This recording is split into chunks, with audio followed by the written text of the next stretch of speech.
Muy buenas noches, queridos amigos.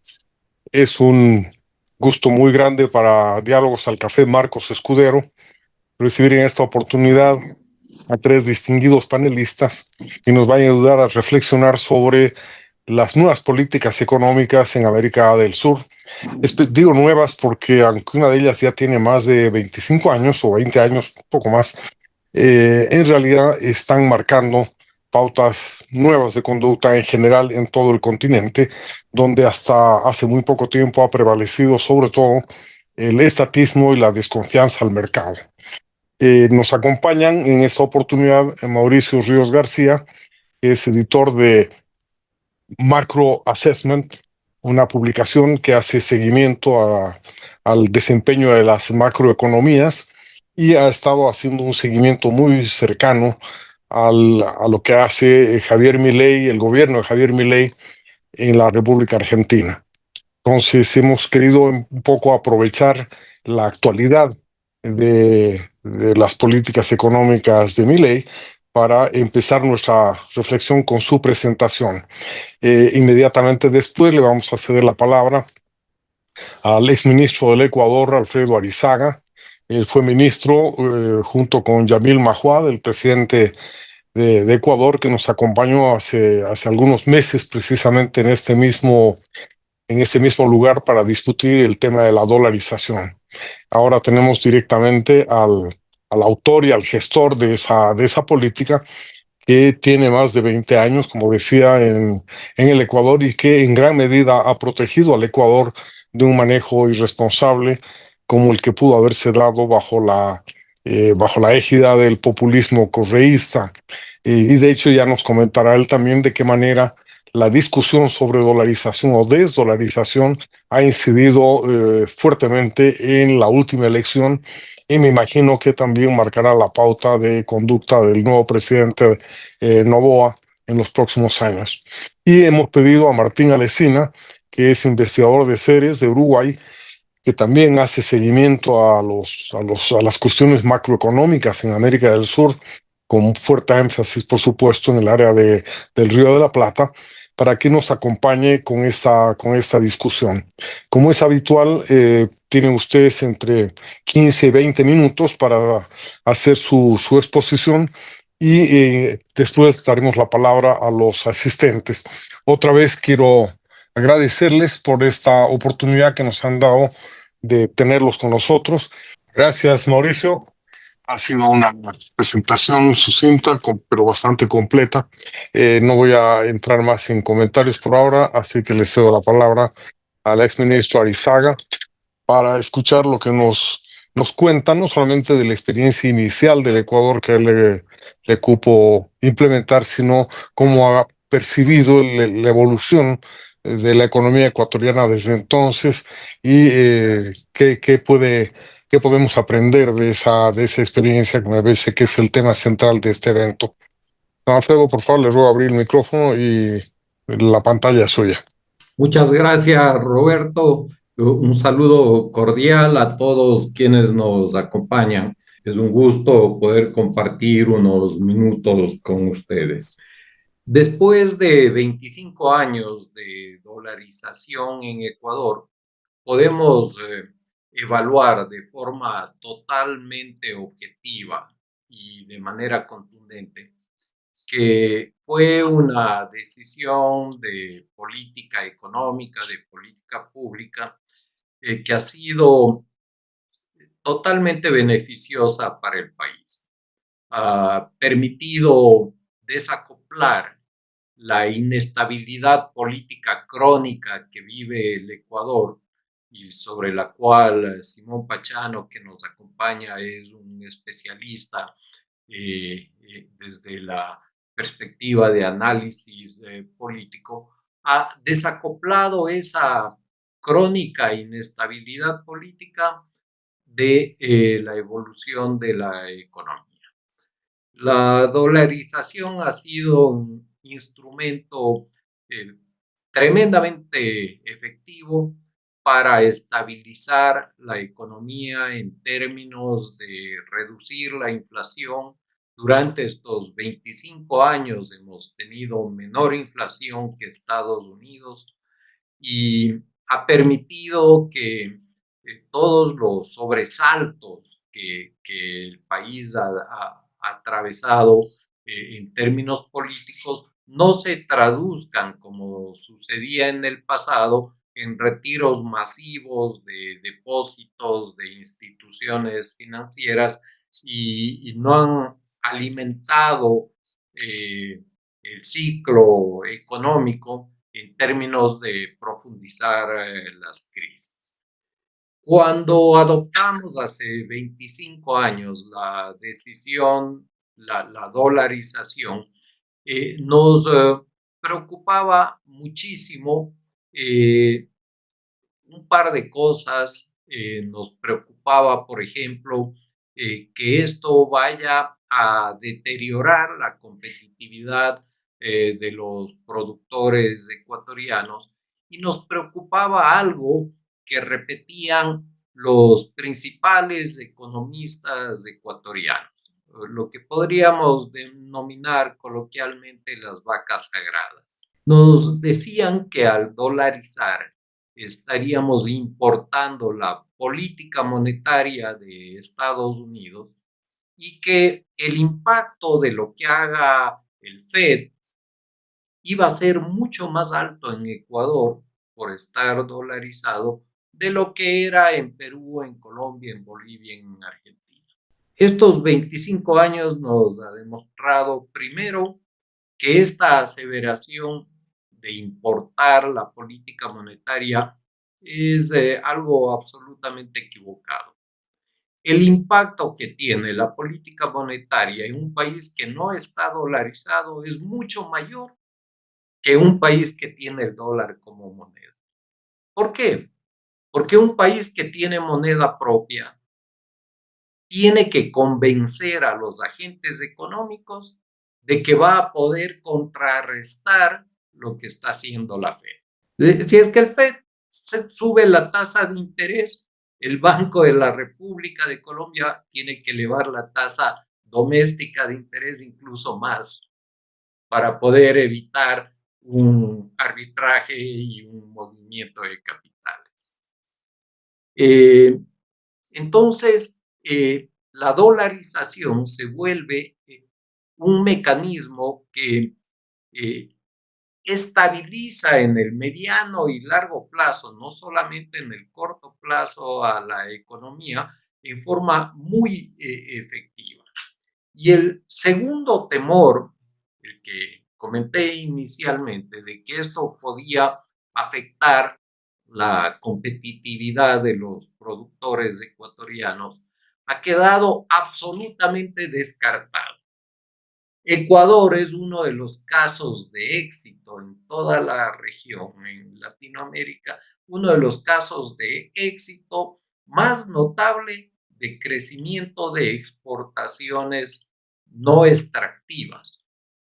O sea, eliminamos petróleo, eliminamos minería y en Ecuador las exportaciones crecen a un ritmo mucho más saludable que, por ejemplo, en Colombia, nuestro vecino, que es considerado uno de los países donde el Banco Central está mejor manejado, que existe una independencia de esa institución frente al poder político y que se deciden en forma técnica la política cambiaria y la política monetaria.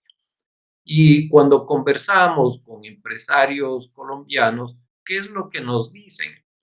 Que un empresario busca certeza y que no hay certeza con tipo de cambio variable, tipo de cambio nominal variable.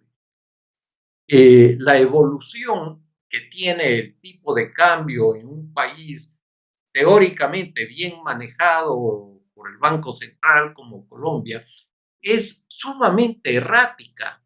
Entonces, un exportador o un productor que compite con mercadería importada, estamos hablando de lo que los economistas llamamos bienes transables, está sometido a diferencias en precios relativos de 15-20% anual que pueden conducirle a una situación que sea insostenible financieramente a su empresa.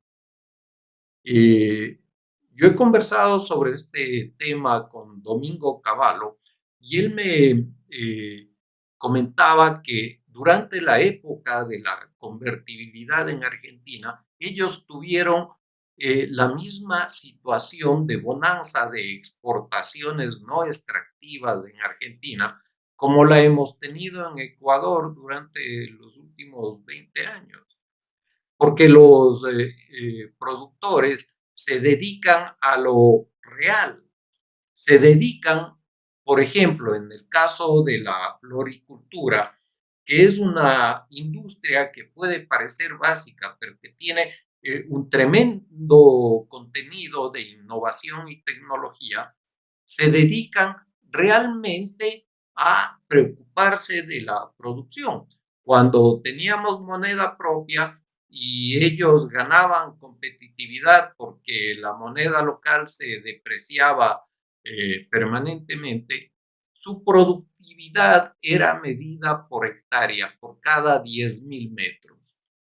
Hoy día miden su productividad por metro cuadrado y los que son más eficientes miden la productividad por planta. En el caso de la producción de camarón en piscinas, Ecuador hoy día está exportando 7,000, los últimos 3 años, 7,000 millones de dólares en camarón. Parte es camarón congelado y en parte se ha logrado integrar valor agregado en varias presentaciones. 7,000 millones convierte a la industria del camarón en la principal actividad privada en el Ecuador.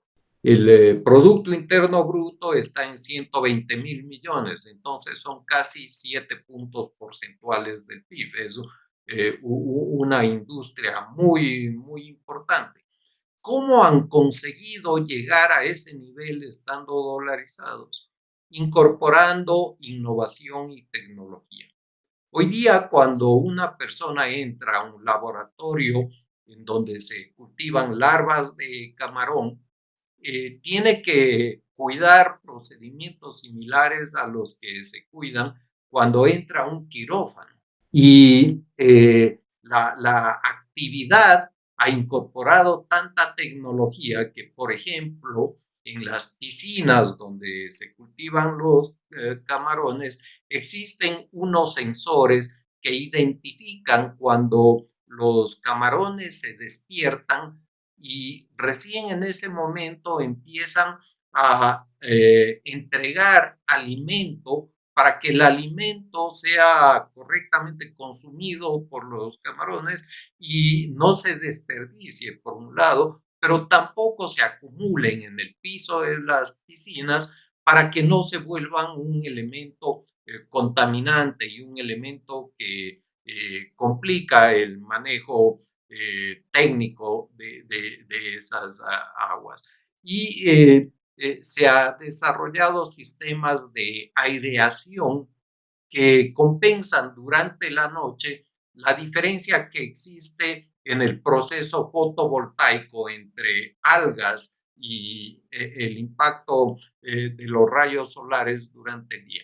Entonces, les estoy dando un par de ejemplos nada más, pero existen cientos, de cómo los empresarios ecuatorianos han tenido que enfocarse en lo real, en lo productivo, cuando antes lo único que necesitaban era tener un buen financiero. El mejor ejecutivo o el más pagado en las empresas era un financiero que sabía especular adecuadamente entre el movimiento de la tasa de interés y del tipo de cambio, y las empresas hacían más utilidades en el ámbito financiero que en su propio campo de actividad, el textil, el camaronero, el productivo.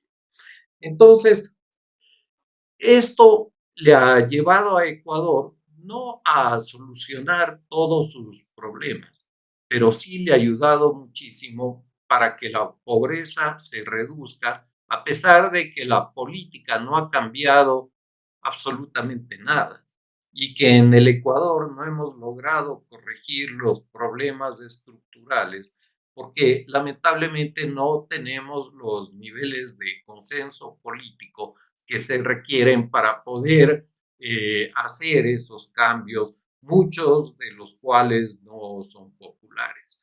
Ahora, el tiempo es reducido, yo no quiero aburrirles con esto y quisiera detenerme en Ecuador, después podemos profundizar con los comentarios y preguntas que ustedes tengan.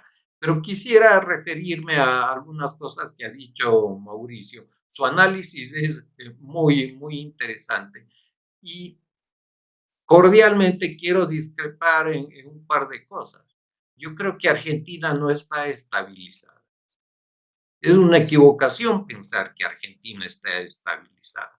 Un país que tiene una inflación de 3% mensual no está estabilizado. Y creo que es muy temprano para cantar victoria.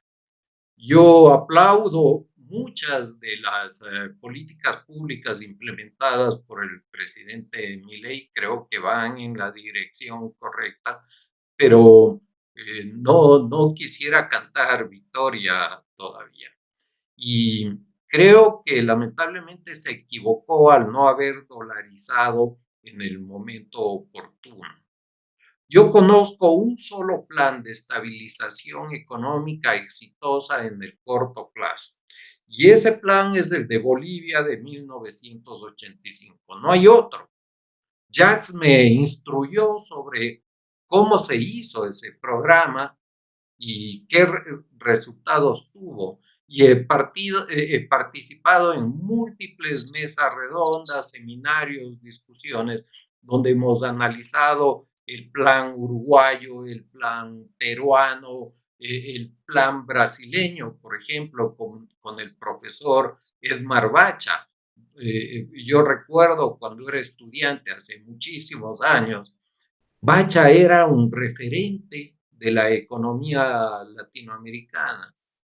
Y cuando me sorprendió verle en un seminario hace poco más de un año que aún estaba con nosotros, estaba vivo.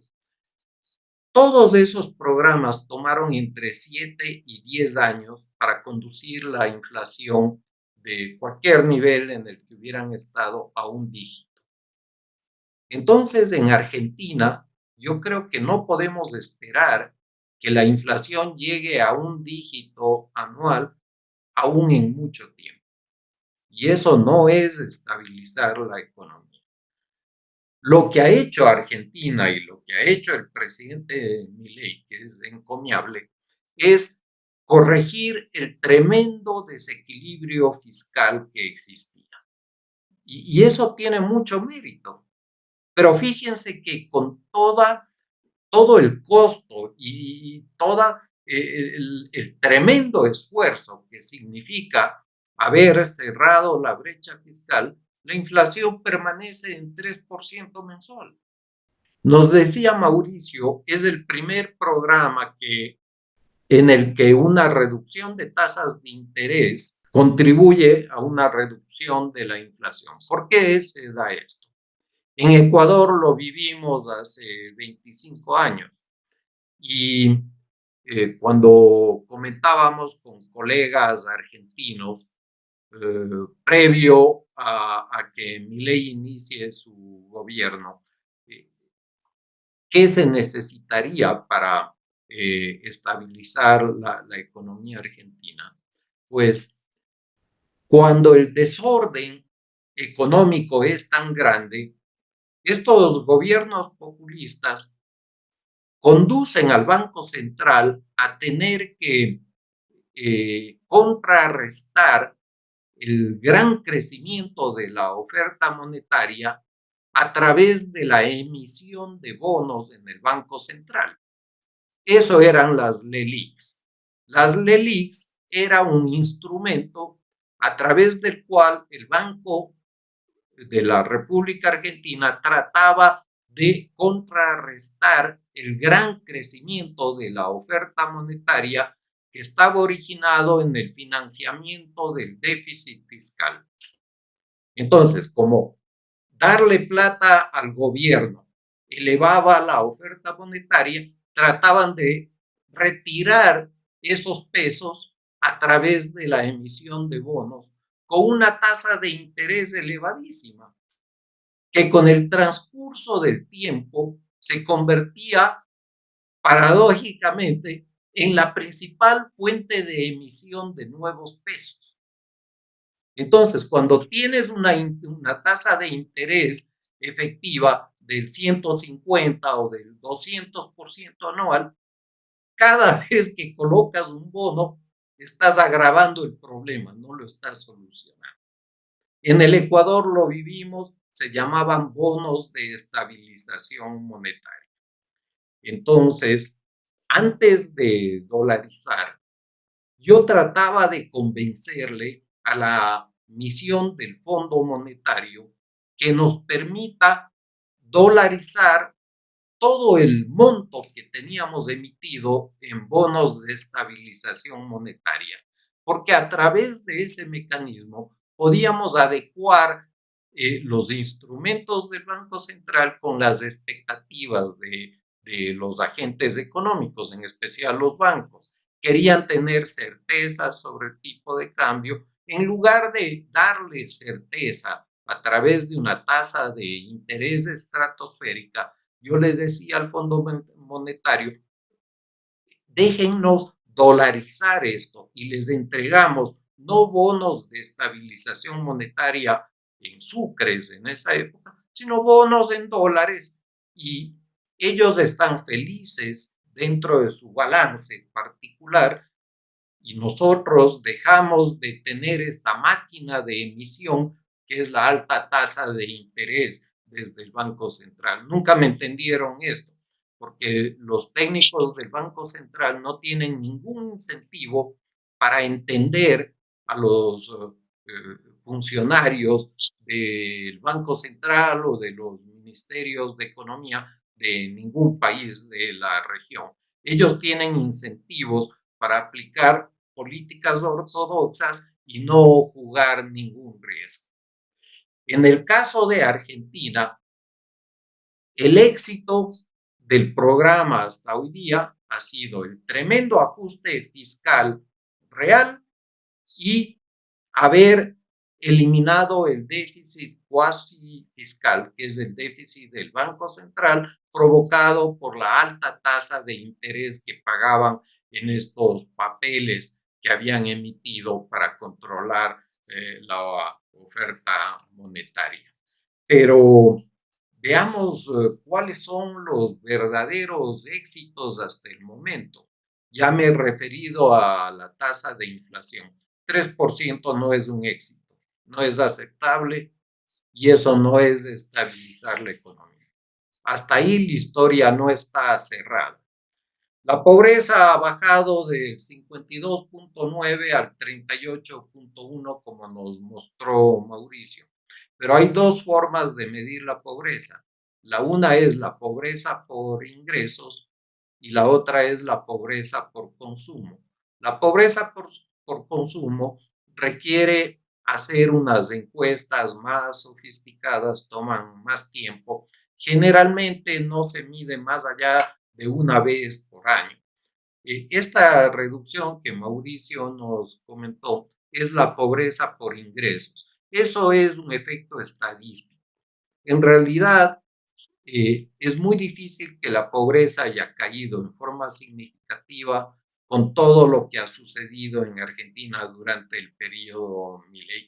Y yo soy un fan de Milei. No es que estoy tratando de boicotear su programa, es que creo que en un foro como en el que estamos tenemos que ser sinceros y entender la realidad de las cosas. Luego, el diferencial cambiario efectivamente ha caído, pero ha caído porque al eliminar el déficit fiscal, la oferta monetaria ha dejado de crecer. Tenemos que preguntarnos cuán sostenible es esa rigidez fiscal hacia adelante. Si es que en Argentina se mantiene esa rigidez fiscal y no es reemplazada por inversión privada, la infraestructura se va a ir deteriorando en forma progresiva. Entonces, el trabajo que están haciendo en desregulación todavía no da resultados en inversión que reemplace a ese gasto fiscal para que sean agentes económicos privados los que asfalten las vías, los que construyan red eléctrica y los que asuman el rol que antes hacía el Estado. De hecho, es tan endeble la estabilización de la Argentina que esta reducción de la inflación y la estabilidad del tipo de cambio no se ha traducido en incremento de depósitos en el sistema financiero. El tamaño del sistema financiero argentino, medido en proporción al tamaño de la economía, es el más pequeño de América. Argentina tiene una economía que vale 4 veces la de Ecuador y el sistema financiero ecuatoriano es más grande que el sistema financiero argentino.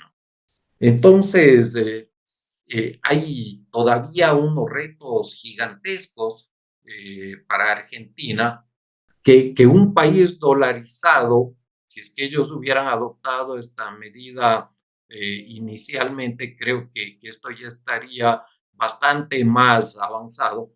Un país dolarizado no lo tiene.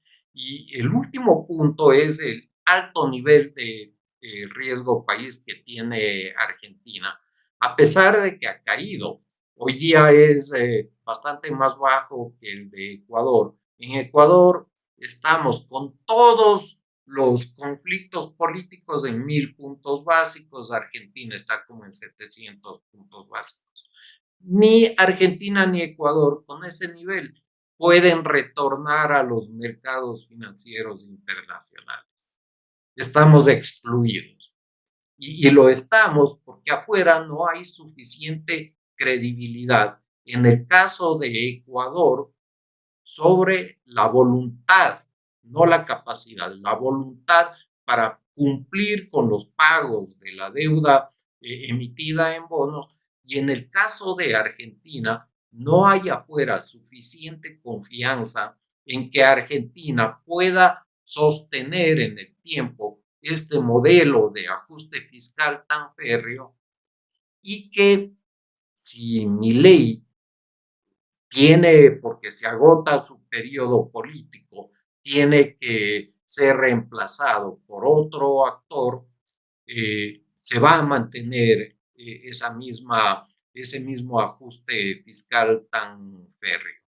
Por ejemplo, si es que alguien vinculado a Macri o Macri mismo reemplaza a Milei, existen muchísimas dudas de que esa disciplina fiscal vaya a ser mantenida. Con la dolarización, lo ha demostrado Ecuador, ese temor desaparece. No hemos podido regresar a los mercados financieros internacionales, no ha caído el riesgo país, porque en el caso de Ecuador existen serias dudas de que cualquier gobierno vaya a tener la voluntad política para pagar, para hacer el esfuerzo fiscal que se necesita para pagar esos bonos. Pero la estabilidad de la economía, a pesar de estar excluidos de los mercados financieros internacionales, a pesar de haber tenido una semi-moratoria de la deuda durante la pandemia en el año 2020, la economía doméstica no enfrentó ningún problema. Se ha desacoplado, como dije inicialmente, este tipo de temores y riesgos de la evolución de la economía. Y ahí me detengo, Roberto, y más bien creo que deberíamos poder abrir un espacio, obviamente después de la presentación de Martín, poder abrir un espacio para comentarios y preguntas.